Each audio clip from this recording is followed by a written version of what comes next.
Hello, everyone, and welcome to the Prose podcast, your go-to source for the art, the craft, and the business of publishing.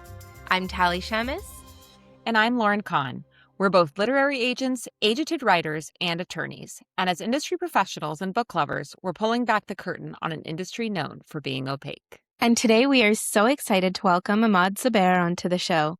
Ahmad is a young adult author who grew up on an all-girls college campus next to a massive fort in Pakistan. He now lives in Canada and loves Broadway, travel, and Taylor Swift.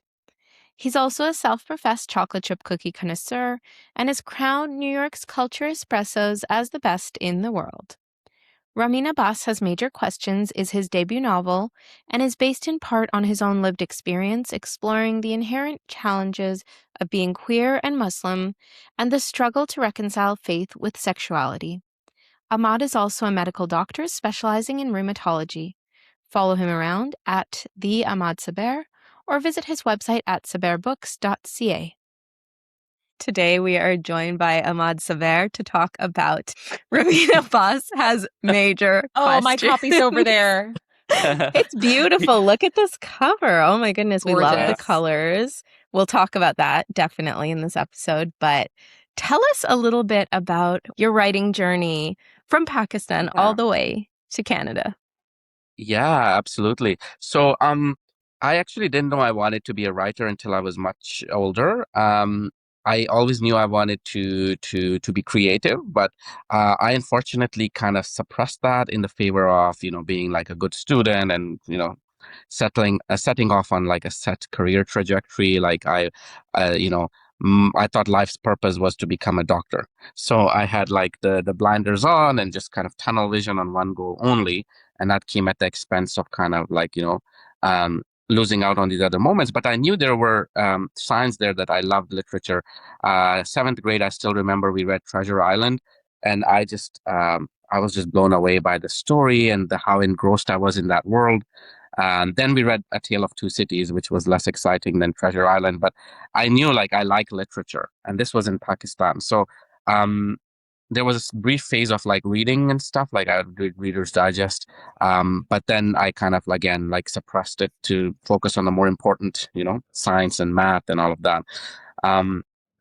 2006, we came to Canada. I was around 16 years old at that time, and then my hyper focus on academia continued until I got through medical school. And just on the last year, the first day of the last year, I just had this kind of moment where I was like, what am I doing here? Like I'm in this lecture. This is great. Like, I can rationalize this, but I don't feel it right now. So I just left the room and I just went next door. It was a conference setting. And I just put out my laptop and I said, I'm going to write. And there was like a chandelier in this room. So it was like a little inspirational moment. And I just started writing and didn't look back. I didn't know how to write. I just kind of kept going, with rejections and learning from that. So that was how I came to writing. But the undercurrent really was my own kind of life experiences and struggle. All through this time, I was struggling with my own kind of sexuality, being in the closet, and struggling that how that fits within my faith and culture.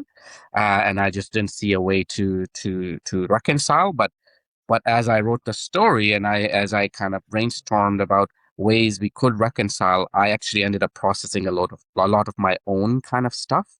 And so it kind of became basically almost like a healing exercise to write this book. And I'm glad I did, because after I wrote the book, I came out to like family and close friends much earlier, like 10 years before this point. But after the book, I came out with more pride, and I was like, no, I think this is just as normal for me as the color of my eyes. There's nothing here to be ashamed of. So yeah, it was a good journey. I love that. I love that analogy. That's so wonderful. And, when writing a book can help you realize who you are as a person and live your life more authentically, I think that that's what so many of us are looking for. This podcast is aimed at writers who are trying to figure out this industry, figure out their craft, and how to accomplish essentially what they feel most of us from a very young age is what they're meant to be doing. And so I think it's so wonderful that you were able to accomplish that. Now, going from a literal lecture in medical school to, nope, I'm going to get up and I'm going to write. Lauren and I are very familiar with this. So we're both attorneys. And we, Yes. decided that it wasn't necessarily the path. And while we're able to kind of blend that into our writing journey, it's really Yeah, nice to be able to do something that feels a lot more meaningful. So can you take us yeah. through a little bit about your journey in terms of developing your craft? Obviously, medicine is very different. It's very technical. So how do you kind of flex that creative muscle, and how did that lead to you querying, getting your agent, and where you are now? Ahmad, I Yeah. also just need to add, because I can't go any further without you knowing this, but my in-laws are from Pakistan. So my husband is Oh, Pakistani. Yeah. oh So they my goodness. immigrated before my husband was born. But my children are half Pakistani, and I know that culture of you are going to become a doctor, a lawyer, Yes. or an engineer. Yeah. And Yeah. my husband is a lawyer, and his siblings are doctors. And my father-in-law is a doctor and my mother-in-law is a nurse. So I'm Oh very my familiar goodness. with everything you just said. Oh my goodness. Like I said, that's the purpose of life, you know? Exactly. Um, wow, that's wonderful. Yeah, um, you would find that there's like moments and glimpses of that in the book as well, like how that kind of cultural Yep. pressure, which is always well-meaning, obviously it comes from a place of concern about survival in out in the rough, but you'll see glimpses of that through the book as well. Um, but coming back to Tali's question about the kind of the process of writing and craft and learning craft, I actually have a very atypical story, I think, because when I said I wanted to write, I actually wasn't a reader. And throughout this time, still have a lot of catching up to do. My TBR pile just keeps going higher and higher. But I came to reading late as well because while I had like a small phase of reading when I was in middle school, I actually didn't know. So I made the mistake of thinking I could write without being a reader. And very quickly I learned that that is absolutely false. I know there's somebody out there who might think there's like, maybe I'll be the exception, but unfortunately, I don't think there's exceptions to this rule. It has rung so true for me. I used to think I was the exception, but it's not. So every writer will give you this advice that in order to be a writer, you have to be a reader first. So yes, I started writing, but I knew it was kind of bad. So I started reading first. So I read a lot of YA and just basically learning, how story is told, like craft. So this phase, I really focused on self-taught kind of methods.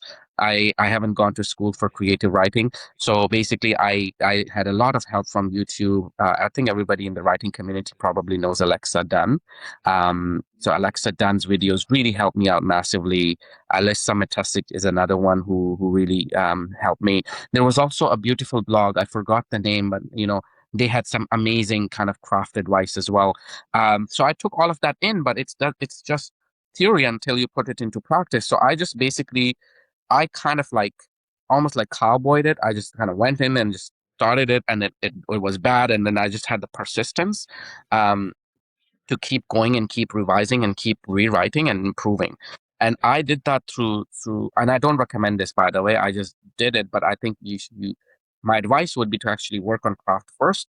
But I actually started querying once I had a bad draft, and the Hmm. rejections came, and I would just kind of take it as a sign that something isn't right, or obviously there's other reasons as well, with the market and everything. But I knew for me the issue is the craft. So then I would just get lucky if there was just a snippet of advice in there. Like, we like your premise. So I knew, okay, the premise is good to keep going with. But, I think you need some more, let's say, like you need some more work on how you set your scenes. Okay, so then I know something is wrong with the way I set the scenes. Then I would get lucky with a little snippet somewhere where somebody would say there's like white room syndrome in your writing. We need concrete details. Um, Alongside, I also joined a writers group. I think the writers group are superbly helpful if you can meet like-minded individuals. I just went on Meetup and found this event where they did like a speed dating thing. with other writers. So you would have like 2 minutes with a writer and you would tell them what you were writing about, and then you would rank each other and then you would match, so it was kind of really neat. And I matched with a wonderful writer as well. We exchanged critique, we beta read for each other. Then that writing group grew a little bit. We brought in a few more people. So yeah, really it was through community, self-teaching, persistence, watching craft videos. And then for me, unfortunately, it was also a lot of this hit and trial and just keep going. And when you know something is wrong, then you revise. And that was just the beginning, because when I actually had a draft that I thought was decent, then I got more rejections. And through that rejection, I got lucky because somebody said a revise and resubmit. And they sent me a 2-page kind of like feedback, which is, if you've been querying, that's like that's like hitting the jackpot. Nobody has time for advice, but this person wrote 2 pages, and I thought that was a very, very nice gesture. So I took that and rewrote, and then I got my agent who said, I want you to revise and resubmit again, and I'm not going to offer you representation. I'll see after you revise and resubmit, but it's your choice if you want to do it or not. And I did. Spent another couple of months on that, maybe 3 months. Went again, and he still rejected. He said, this is getting there. I feel like, because this story has got potential, I don't do this normally, but come on a Zoom call. And I was like, wow. And he sat me down half hour. He just literally showed me, he's like, look, here it's too on the nose. Here it's just, you need more details. Describe this school hallway, for example, right? So I just think I got really lucky with champions, people who wanted to teach me and then held my hand, and I responded by participating in that learning process. After the second revise and resubmit, then I got the offer. Wow, that's incredible. That is such an That's amazing amazing. journey. And so you've been with your agent now, how long? When was this? Yeah, so I actually signed with him, I think 2022. Oh, Um, okay. yeah, so it's been 4 years. Yeah, yeah. Wow. He's And amazing. Yeah, oh my gosh, yes, you have an incredible agent. And Incredible. sometimes people worry, if I sign with too big of an agent, will their celebrity clients take precedence over me? But it sounds to me like you really feel like you have been given that attention that you need to thrive. absolutely. And I'm really grateful to Dan for this, because, um, I mean, he's the agent for I think Rachel Renee, who writes the Dork Diaries and all these kind of big kind of books, and I thought the same. I thought maybe he wouldn't have time for me, but I think it really comes down to a connection, and it's kind of like dating. It's like I don't know how to describe it, but he felt a connection with the story, and he made the time to to Hmm. to dig into it, even though he's a very busy man. He made the time, and then he wanted to see it through. One of the things he told me in his initial rejection letter, he said, I see a lot of myself in this story. And I Oh, wish I I love had this that. kind of story when I was growing up. So I really want you to, I hope that we can work this and shape it into something that's sellable, So you could tell he had a very strong connection with the subject matter, right? So I think for that, if you find a good connection, um, I wouldn't be intimidated if they're a celebrity agent. They will still make time for. That's so wonderful. That's amazing to hear. I think as, Talia and I are agents ourselves. And so we understand that connection to story. And sometimes, even if the writing isn't 100% where it needs to be, if the heart is there, then we Yes. can we can get the writing there. The writing is where we can come in and help you shape that. But the heart, you can't Yeah. teach. And Yeah. this has come up now a few times on the podcast of, we had actually an author who came on and said their agent only, actually another writer's house literary agent, only read the first few chapters, but saw the voice and was like, I can't teach you this. Everything Yeah. else I can teach you. And so it sounds similar, where it's like he saw the heart, he saw what you were trying to do, and he's like, everything else, we'll get it there. And the fact that he offered you 2 R&Rs, I feel like I've never heard that before. That is Yeah. so rare. Yeah. Yeah. Yeah, yeah, absolutely. And that goes on to show how much he wanted to be part of this story and get it Yeah. out. Yeah. And he has been like that ever since, I put it in my acknowledgments as well. I'm like, other people have ninjas as agents, I have a Jedi. He's and just always been so zen about it as well, like, just going through the highs and lows. But absolutely I agree with that. Like, if they saw the heart in the story, they might do something that they not don't typically Yeah. do our Yeah. lot of work. Yeah, definitely. And I mean, clearly it was a gamble, maybe not even a gamble, but it paid off. Whatever that Yeah. chance was that he took. And this is incredible. The story is so meaningful and so interesting. The voice captivates you right away. Now, I have to ask because Ramin's school is based in Toronto. I believe that you're in British Columbia, correct? Yeah. In Vancouver? Yeah. Yeah. I'm a Toronto girly myself.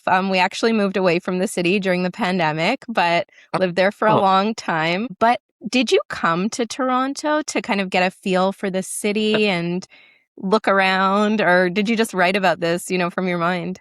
um, to be honest, I kind of winged that. um, you can see like snippets of it, like you can see like he's musing over the CN Tower. I don't think a Toronto person's gonna muse over the CN Tower. So No, I yeah. but I've been there to several times. So I actually Oh, did a medical residency. You get sent all over the country for rotations because you do electives. So okay. I did do like I believe it was a whole month at Toronto Western Oh, um, okay. Hospital to do like my elective in rheumatology. So I knew kind of like I had been familiar with the city. I had gotten around. I also had a couple of like connections there, like sort of friends that I saw, so I knew, like I had visited several times. I also like for medical school interviews. I think I may have been there for a conference as well. So it wasn't entirely unfamiliar. But like I don't know what it's like to be a Torontonian. I just thought I wanted to not write something in my own city yet be Canadian, and so Toronto was Yeah. the obvious choice. But also actually for plot reasons, Toronto is big enough that you would see kind of like a more like a niche of like a all Muslim school. The Right. population is big support that. You won't see that in Calgary, for example. So that was also the reason is well, actually there are schools, all Muslim schools in Toronto, in Yeah. Vancouver as well, but they're much smaller. So I wanted that setting to feel realistic. Yeah. Yeah, and I love that we can really see your voice through Ramin. We can see that authenticity, and I'd love it if you can talk a little bit about your immigration experience. I'm also an immigrant to Canada, and I feel very, very fortunate to live in this country. So, if you can touch on that and how that informed your writing as well. Yeah, I mean the immigration. Um, while in the moment it was very difficult because I just didn't understand why we were leaving everything behind. I was 15 at the time when my parents announced it, and then 16 or 17 when we actually moved. Um, and I just thought, everything is set here. Why? Why are we doing this? And specifically, I also had gotten into a kind of a school in the city where I was, Peshawar. It was like a prestigious school, so I thought I was set for medical school. And why are we doing this now? But my parents had the foresight, and they knew what's best. They saw the future kind of coming. At that time we had a lot of like terrorist attacks on mosques as well within Pakistan, Hmm. so they saw that instability, and I think at that time Pakistan was also going through like a dictator phase. There was an army general who had taken over the country, and the freedom just didn't feel like freedom. So they left, and I didn't understand it. I had a very difficult time adjusting. But now looking back, it is one of the best things, actually the best thing actually that has ever happened to me, because while it was challenging and bringing on the struggle of like not fitting in, it also gave me a perspective on myself, like and the individualism I could have expressed is unparalleled. So that I see as a huge blessing. Had I stayed in Pakistan, I don't think I would have come out of the closet. And my Hmm. life might have looked very differently. I might have been in a false type of marriage, even because I couldn't see any other Yeah. way. You know, but now like it just completely changed the trajectory of my life. um, so I am very, very grateful. I think it's the best thing that's ever happened to me.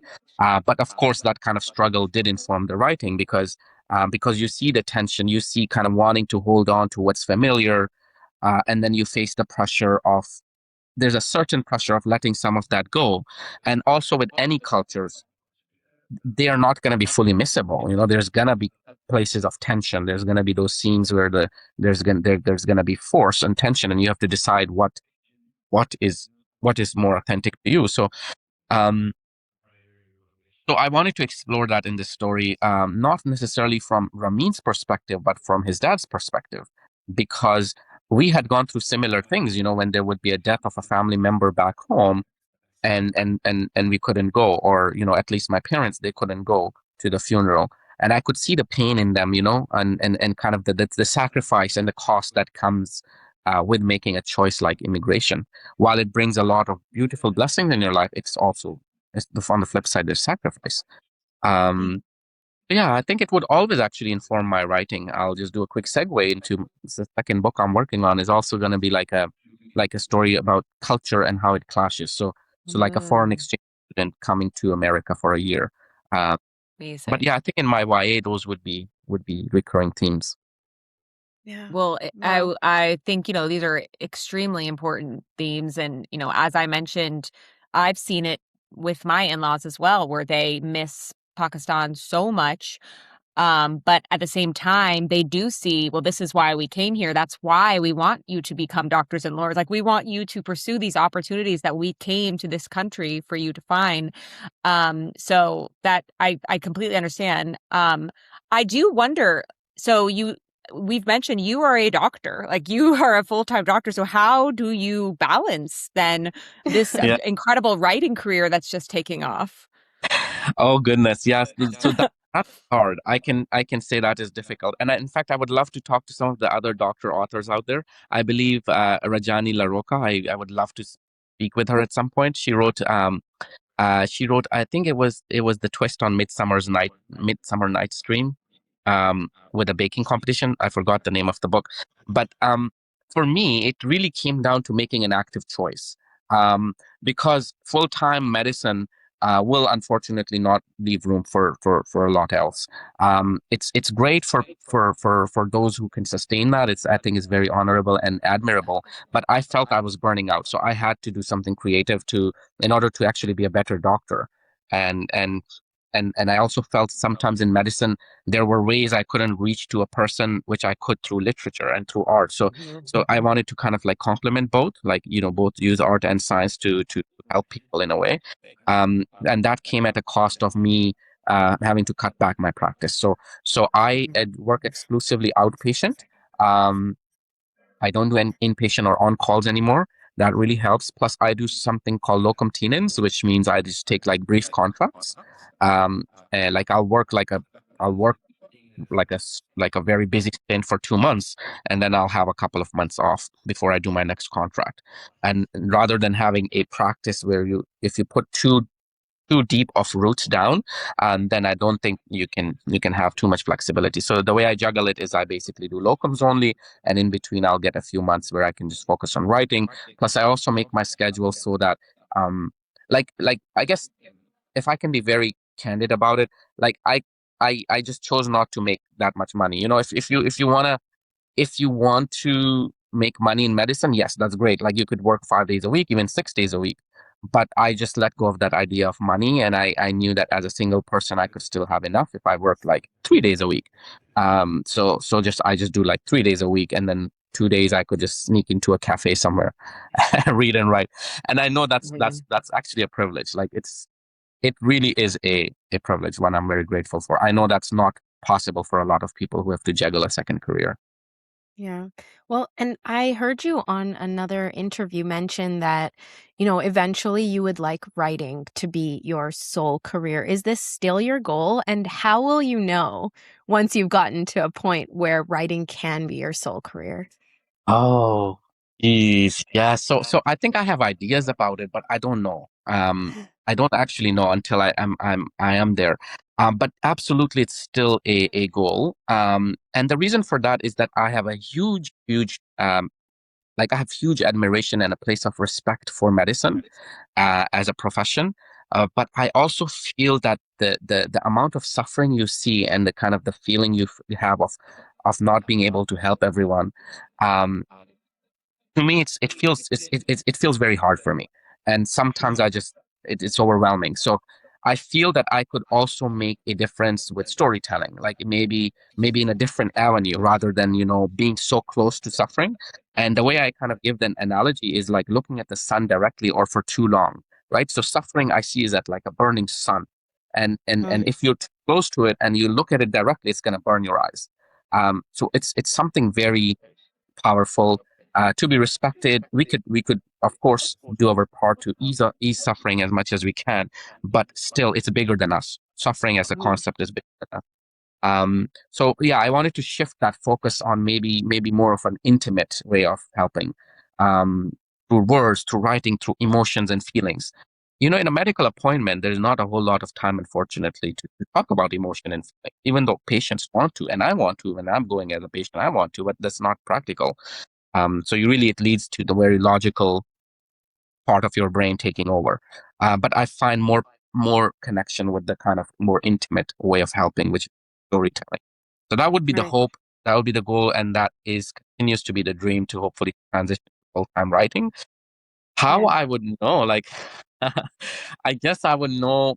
And again, these are kind of like maybe they're naive benchmarks in my mind, but I guess one of them, a starting point would be like earning out your advance, I guess. Yeah. Um, but I do realize that majority of authors debuts, they don't actually earn out their advance, and my agent Dan prepared me for all these realities, but you could always hope. So earning out advance, feeling as if you're selling one or two books a year, I guess, and then you can live off of that income. But it's very unpredictable, right? It's not like medicine, and I'm used to very much like a steady kind of reliance on a steady income. It Yeah. feels very scary and daunting to then shift that to something like writing, where you may go a year without selling any books, or maybe the editors don't want it, so you have to write something else. It's not going to happen overnight. Um, but yeah, I think how I would know is if I can at least replace like maybe 75% of my income from medicine with writing, that would make me feel comfortable enough to then wrap up, medicine. But it's totally made up. I don't know. Yeah, well, the way that you speak even about suffering, it's very much like a storyteller. It's very much like a writer. So I definitely see where that's coming from. And actually, I wanted to ask you a craft question, which I am so intrigued by because you essentially are self-taught. And something I thought was a really interesting choice in this book is that your meet cute, without giving away too much, isn't a flashback. And often we see flashbacks that kind of detract from the forward momentum of the present narrative. So, how did you do that in a way that still worked and really led to this kind of propulsive momentum? Oh, thank you. I'm glad you noticed that moment there, with the flashback. It makes me very happy. Um, Honestly, I I did that as just being basically staying true to Ramin's heart. And I think this is going to be a crash thing for me for any book I write. I just really need to know the heart of the character, before I can even write anything, right? Um, and Ramin's heart, I knew that he would notice like something kind, that's happening to him, because he's not used to people showing him a lot of kindness. And to be perfectly honest, it wasn't a conscious craft choice, but it just felt natural in that pantsing process to then go into the flashback. So I'm very much a pantser slash discovery writer. Um, and when I was going through that scene where without giving too much away, but he notices one of the characters being kind to him, um, he really connects back. Okay, wait, hang on a second. I have to connect the dots here. This person has always been this way, and I just didn't think much of it. And it just felt natural in that moment, rather than an active craft choice. Yeah. I mean, staying true to your character, I think also is what just makes this book read so well. And voice is something that has come up on this show often, and it's something that we're looking for and that's very hard to develop. So I know you Hmm. mentioned in this book, like you share a lot of the same challenges as Ramin, so it makes sense that your voice would really shine through in him. How are you finding that in your second book? Are you also kind of taking elements from yourself and injecting them, or how are you crafting that voice the second time around? Yeah, so I'll just come out full disclosure. Second book is gonna be harder. It's gonna be harder because I feel that first book is more like the self-insert, right? So it kind of gets out of your system, and then you're like, I want to explore some different perspectives, something that's very foreign to me, maybe doesn't come from right fully what I know. But I think despite that, the heart is still the author. Um, so I do think that in the second book, it's again me finding the heart. I'm calling him Army right now. His name might change, but I really need to understand Army's heart first. And I'm slowly in that process of getting to know him more and more. And that will always be my kind of opening into a story. Like, for example, the scene came to me just randomly sitting, having coffee, Army running through a street in Pakistan while being chased by a dog, right? And he doesn't have the heart to then, when the dog comes and is barking in his face, he still doesn't have the heart to hit him with a stick or a stone, because that's what you would do in Pakistan. If there's a stray dog coming after you, you would try to intimidate it, like hit it with a shoe or a stick or something. Happens all the time. But Army doesn't have the heart to do that. Like, these little moments may never make it to the book, but I start to know him. So I have to kind of really marinate in who they are as a character. And I'm specifically talking about the main character. I don't think I have the luxury to do that with with the side cast. That would be too difficult. Um, but yeah, like following the voice for me. There's a step before that is really getting to know the heart of the character. And I wish I had like a concrete craft tip for that. Um, but what I would say here is that, and I said this, I think, in a written interview somewhere as well. Your subconscious mind, when you're in the creative juices, like the creative mode and the juices are flowing, your subconscious mind really wants to help you. And you may consciously be in a different scheme of thinking. And here up here, you're thinking, I'm a bad writer. I don't know where the story is going. But the subconscious mind is turned on and acting and working to help you. So if you have little snippets come and kind of come from nowhere, just write them down. They may never make it into the book, they may never actually be what the character would say, but they're there to help you. So I have this habit. I have my notes app on my phone, and then just whenever there's like a certain collection of words or a dialogue or a little a little thing or fact or snippet about a character come to me, I trust it and I write it down. I'm like, that's my subconscious mind trying to help me out. That's an amazing tip. I love that. I was just telling Tali Yeah. last night that my note, like on my phone, is like crazy. Like the stuff that comes, when I'm falling asleep, and then I'm like, oh, that's brilliant. And I write it down.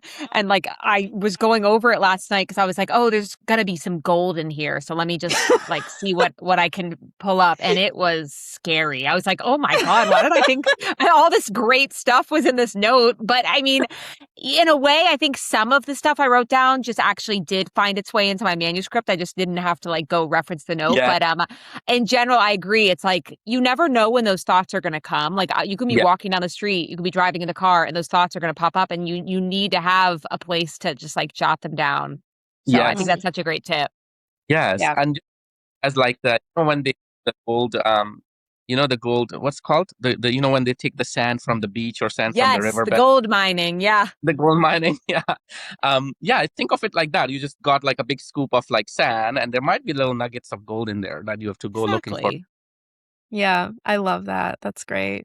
And now I mentioned at the beginning of the episode that I wanted to ask you about this cover because I don't know if you've seen these posts, but there have been some critical posts saying that, a lot of covers in the book industry look very similar. To me, Yeah. this one really stood out because it doesn't look like any of the other covers on the shelves. And I wanted to ask you about that. How involved were you in the process of selecting this cover and how did it come about? Because it really is unique.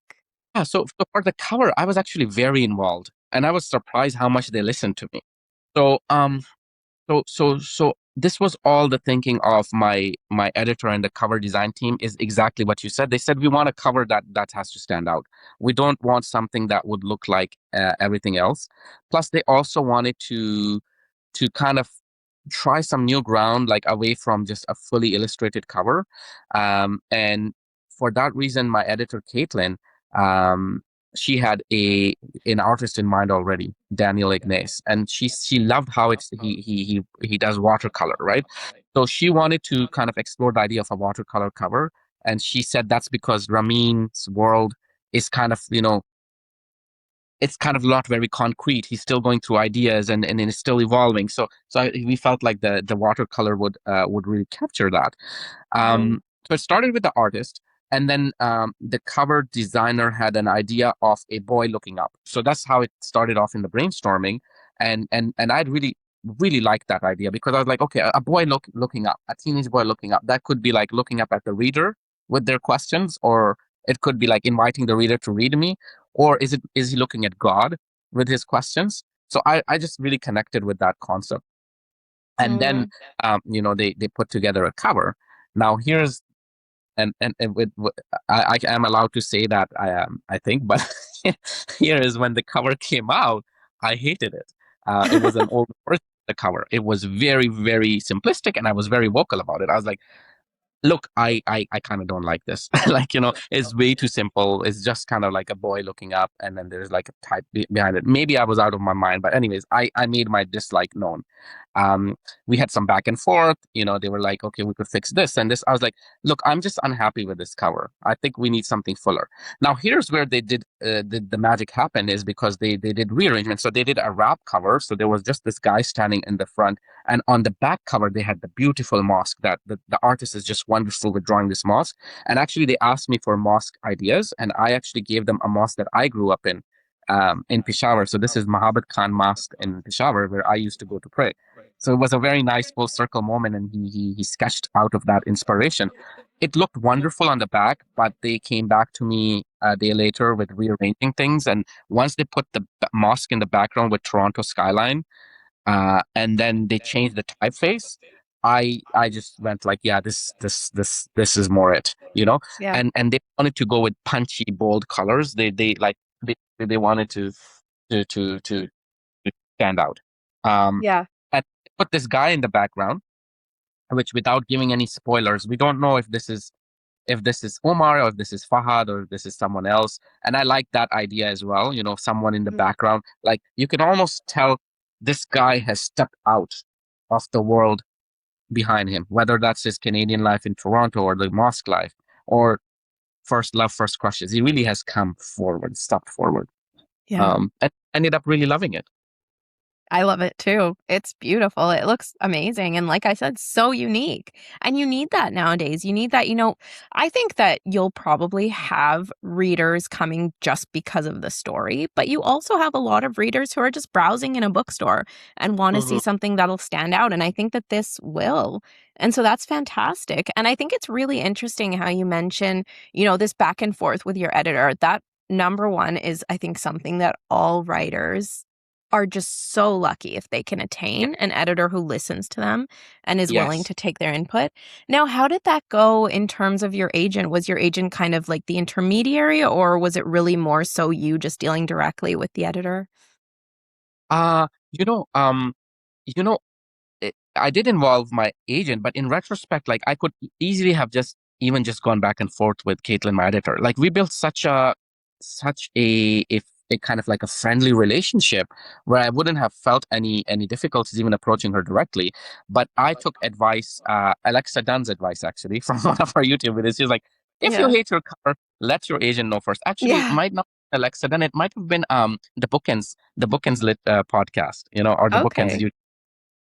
Um, and I took that advice. I was like, look, I'm about to write this email. And he looked over it. He's like, yeah, that's fine. And he gives some excellent advice. He's like, right now you're pointing out point by point what you don't like, but what you really need to convey is a general sense of like dissatisfaction. And he was Mm. absolutely spot on. He said authors and sorry, publishers and editors, they really want an author to love their cover because it actually ends up helping them. If you're passionate about your book, if you're passionate about the cover, it helps the industry. So they Yeah. really do want that. That's the ideal case scenario for them. Yes, sure, there's a clause where they can force a cover on you, but they really try their best not to. If you have a good publisher, they would not that try to get to that point. Mhm. And he was absolutely right. Once I shifted from point by point to just saying like, I'm crying a few sad tears for this cover, and they were so responsive. The whole nature of the conversation changed, and they're like, we're going to sit back together in the room. We were up against a deadline as well, and they just kept playing with different variations of the cover. But my advice would be definitely to let the agent know first as your confidant, Right. and they can act as an intermediary, or they can at least coach you on how to approach. They could look over your email. You could copy them as well. Dan is always happy to be copied on any communication. So if you have a good agent, yeah, they would definitely help you out. Yeah, yeah, that's really important. And I mean, your agent should always be your advocate. They should always be the one that's making sure that you are satisfied completely. And it sounds like you've got that. So that's incredible. Now, Yeah. I would love to know, is your second book also YA? And do you plan on sticking with YA for all of your writing career? Or are you looking to branch out? Yeah, so second one is a YA, and it's actually a two-book deal, so it has to be a YA. But Okay. also I want to tell this other YA story, and then I'm going to stick with YA for as long as I can. Um, I just find something so beautiful about teenage years and how you kind of find yourself. You're not a child, but not an adult either. Yeah. Um, so I think I would stick with that. But I do want to eventually branch out into kind of adult like romance. Um, it might be maybe under a pen name or something, but I definitely have some adult stories to tell, specifically medical, stories to tell from residency, and I know readers dig that, the Grey's Anatomy kind of stuff. So Oh, definitely. I am so excited for that. Well, you were talking earlier about writers who are also doctors. One of my favorites and my guilty pleasure is Frida McFadden. Anytime she comes out with something, I absolutely need to read it. She's a thriller writer, but I think she's also a brain surgeon. I think that's what uh, she does. So, and she is very secretive. So she uses a different name. Frida McFadden isn't actually her real name. That's a pseudonym that she writes under. And she has her full medical practice and also has written, I don't know, I think probably uh, over 20 books. So it's uh, incredible. It's incredible. yeah, So I still look up to anyone who can do oh, that. yeah, I mean, okay, that's like our bar, like infinity type, because like a brain and writing 20 bucks. Oh my goodness. Right? Yeah, I truly don't understand, but she is. Her books are incredible. I can blast through one in a day. So I'm a big fan of the doctor writers. Well, anyway, Ahmed, I think we usually wrap up our episodes by asking our guests whether they have anything they're reading at the moment, any books they'd recommend. So, Yes, do you have anything on your yeah, list right now? I absolutely do. I pull it out here. I'm obsessed with this book. Okay, this is Entomology of the Pinup Girl. Um, Ooh. I met Lauren Osborne. I met her at Winter Institute a couple of weeks ago, or I guess 3 weeks ago. She's also one of the Indies Introduced picks by the American Bookseller Association. And she wrote this short story collection. Um, she is an entomologist. I believe she has a PhD in entomology, and she is also a creative writing professor. So she combined the two. She writes creative writing and short stories about insects, but her way of describing, like the prose is delicious. It's just very Wow. literary, and I can't write lit fic, but I really enjoy it. So when I see it and I know it, I just savor it. So I'm gonna like slowly going through these stories. But what's brilliant about her is she explores themes of like feminism, consumerism, materialism through stories of humans turning into insects in a way. For example, one of the ones that really stuck with me is a story about a tired wife.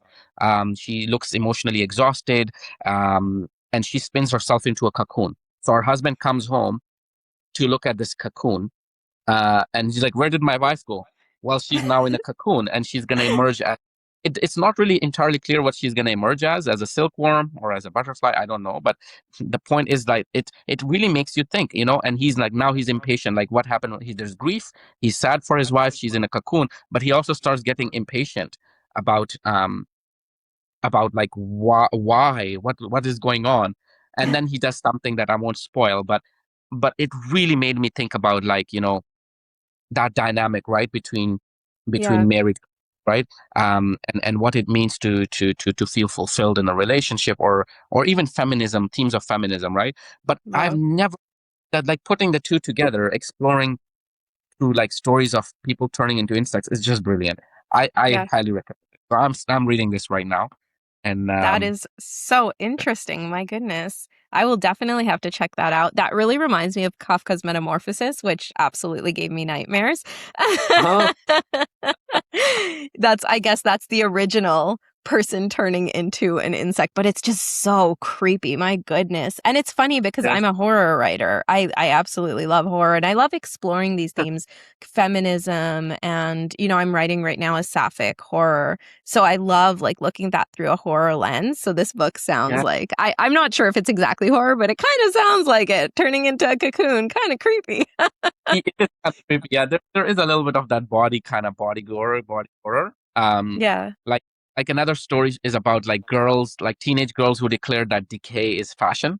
So like they're like they're like decaying and they love it. They celebrate it. Oh, creepy.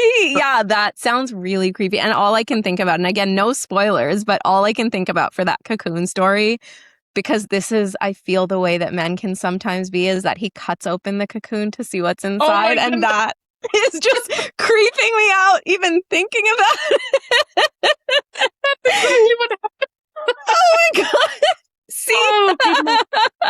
Oh Yeah. my gosh, that is so funny. Okay, no, I need to read this. I absolutely am Yeah. picking this up. I need to read this. And I mean, this whole interview has just been so interesting to me, on a personal level. Just seeing you make sacrifices and rearrange, I guess, your commitments to make Mm, space for what you love. It's just such an mhm. inspiration. Thank you so much. Thank you.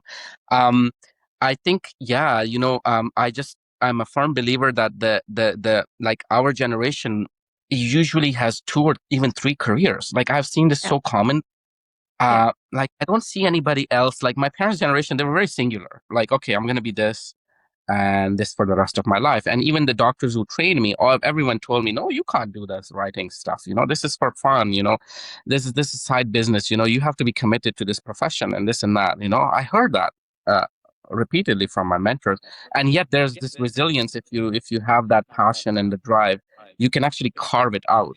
Um, and like you said, yeah, it does come with a little bit of like compromise and sacrifice, but I would say though that I'm extremely lucky and fortunate in the sense that um that medicine, even if you're working part-time, ends up paying you well enough that you could work part-time. Yeah. If you were, let's say, for an example, if you had a small business, um and you had limited income that you were relying on, then maybe it wouldn't be so possible or easy, right? So I've completely Right. empathized with that, and I'm lucky and fortunate in that way that the per hour rate allows you to work part time. But at Yeah. the same time, also I'm lucky because I'm a single person. I don't have like children or family to look after. So I realize all these factors can also be part of it. But Right. even for people who are dealing with with having to take care of a family, I still do believe that there is a way. Maybe the split wouldn't be 50-50. Let's say 50-50, let's say engineer and writer.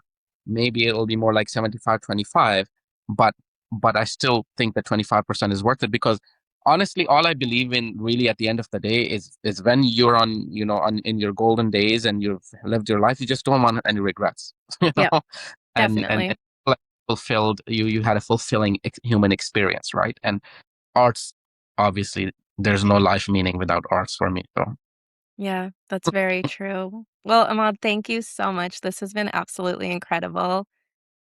it has been a joy. Oh my goodness, I really, really like sense the energy even through the electronic media of both of you. Thank you so much for having me. I had a great time. And thank you all so much for tuning in to this episode of the Pros podcast. Remember to check back next Tuesday for a new episode.